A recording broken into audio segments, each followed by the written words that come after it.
The next chapter is called Ma's Busy Day. It's chapter 5. Grandma's quilt was almost finished. We had been tying it and talking about the bright colored squares that had so many good stories in them. I'd like a dress like this one, Grandma, I said, pointing to a square with tiny green leaves and flowers. This is pretty. Yes, replied Grandma, that was pretty made up. It was one of Ma's dresses. Then she made it into an apron. In fact, a lot of these squares came from Ma's aprons. She was never seen any place but in church without an apron on. Grandma laughed. Pa never let her forget that she tied an apron around her nightgown one night before she got into bed. I remember another day that Ma didn't live down for a long time, too. Grandma sat down by the table, and I pulled up the kitchen stool. When Ma dressed in the morning, Grandma began. She put on a clean apron over her house dress. Then she carried a fresh one with her to the kitchen to hang on the back door. This was to make sure that should we have company, there would be a clean apron in close reach, and she would be ready to greet the visitor. This morning, as usual, Ma hung her extra apron on the door and prepared to fix breakfast. I was setting the table, and the boys were coming from the barn with the milk.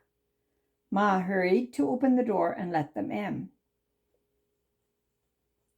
Pep, our big dog, had also seen them coming and figured this might be a chance to get into the warm kitchen.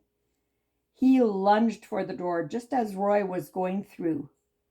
One of the milk pails flew into the air, and Roy and Pep were covered with fresh, warm milk. "Oh, that dog," Ma sputtered. "There's only one thing he can do better than make a mess, and that's eat." She mopped up the milk, sent Roy to change his clothes, and rubbed at the front of her apron with the towel. "I haven't time to change now," she said, and she grabbed the apron from the door and put it on over the splattered one. This was baking day, and Ma was busy making bread, pies, and cakes, keeping the stove hot and cleaning up the kitchen. She had no time to think again about her apron. Shortly before dinner time at noon, Ma saw a buggy turn in the lane. "Mabel," Ma called to me, "run and get me a fresh apron, will you? Someone is coming up the lane."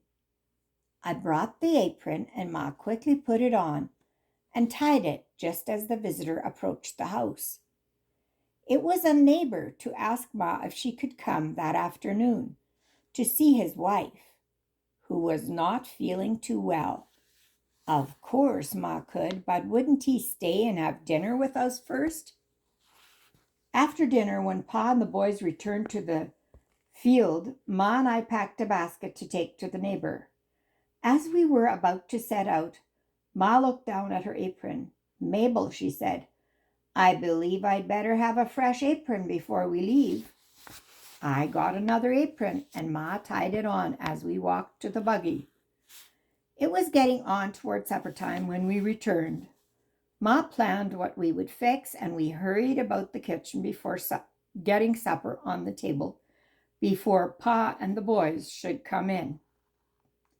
As we prepared to sit down, Ma decided that her apron didn't look very good, so she hurried to the bedroom for another.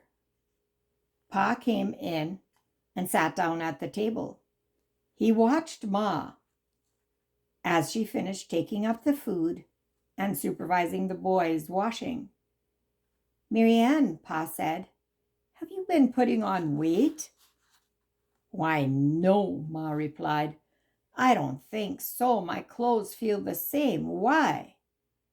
"Well," said Pa, "I declare you look bigger than you did this morning when I left the house." "I know why," I said. "Ma's got more clothes on than she did this morning." Ma looked puzzled for a moment. Then she began to laugh. I guess I have, she said. I've been rushing around so fast today, I haven't had time to take one apron off before I put the other one on. She began to untie the aprons and take them off. With each one, Pa and the boys laughed harder. When finally she had gotten down to the original milk splattered apron, Ma was laughing as hard as the rest of us. If we couldn't remember what happened all day, any other way, Pa said, when he could speak again, we could always count on Ma's aprons to bring us up to date. Ma enjoyed the joke, but she declared that she was going to be presentable if it did take 5 aprons a day to do it, and one on top of the other too. Grandma laughed again at the memory, and we returned to work. Such a wonderful quilt this was, much better than a magic carpet for carrying us back over the years.